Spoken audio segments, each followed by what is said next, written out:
अस्सलाम वालेकुम दोस्तों, मुझे नदीम खिलजी कहते हैं। दोस्तों मैंने इस वीडियो में, इस छोटी सी वीडियो में मैंने आपको मौलाना साहब की ताज़ा तरीन जो मुनाफ़क़त है वो मैंने आपको बतानी है।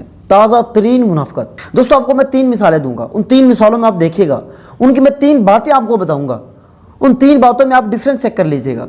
सबसे पहले मैं आपको पुरानी बात बताता हूँ। सबसे पहले जब आपको पता है कुछ अर्सा पहले, साल पहले जब इलेक्शन होने थे दोनों असम्बलियों में, पंजाब और KPK में, तो उस वक्त जो है मौलाना साहब क्या फरमाते थे कि मौसम ठीक नहीं है, मौसम का मसला है। मौसम जहन में रखिएगा, मौसम का जो लफ्ज़ है ना वो बड़ा इस्तेमाल कर रहे थे, क्या मौसम ठीक नहीं है। फिर अभी आपको पता खान साहब जेल में चले गए। खान साहब कहाँ चले गए? जेल में चले गए। उसके बाद मौलाना साहब का क्या बयान आया? मौलाना साहब ने कहा कि यार ऐसे मज़ा नहीं आता यार, वो अंदर पड़ा है और हम बाहर है, ऐसे भी भला कोई इलेक्शन होते हैं। मतलब ये बयान उन्होंने दिया कि कितना ज़बरदस्त किस्म का बयान है। एक बार तो मुझे भी धचका लगा, मैंने कहा यार ये क्या हो गया। मौलाना साहब ने इतनी बड़ी बात कह दी कि इमरान खान साहब तो जो है ना जेल के अंदर है, हम बाहर हैं तो इलेक्शन का मज़ा नहीं आएगा, ऐसे नहीं हो सकता। तो इससे बहादुरी का अंदाज़ा होता है। अच्छा ये बात जो है ना, मुझे बहुत से जो उनके फॉलोअर्स हैं ये भी कहते हैं यार देखो हम, ये होता है मौलाना साहब का बयान, इसको कहते हैं जनाब ये। दोस्तों डिफरेंस चेक करें आप, इन बातों में डिफरेंस चेक करें। और आजकल जो तीसरा जो उनका जो बयान आ रहा है वो क्या कह रहा है जनाब, सिक्योरिटी का मसला है।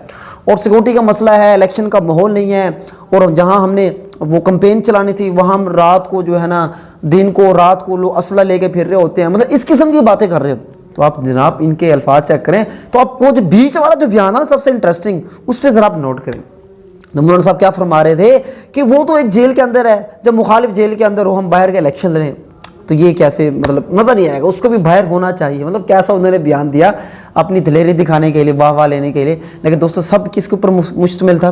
मुनाफ़क़त के ऊपर, मुनाफ़क़त के ऊपर। वैसे तो इनकी हज़ारों मिसालें हैं, लेकिन सोचिए ताज़ा तरीन जो मिसाल है ना इनकी मुनाफ़क़त की, वो मैं आपके सामने शेयर कर दूँ।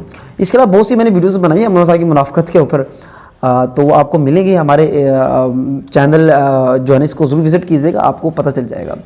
तो खैर दोस्तों ये कहानी थी, तो मैंने तो भाई जो हक सच है वो बात बतानी होती है। आपको किसी हो सकता है बहुत से लोगों को हमारी ये बातें बुरी लगें। खैर दोस्तों ये कहानी थी, और ये सारे उनकी सारा कच्चा चट्ठा था आपके सामने मैंने रख दिया है।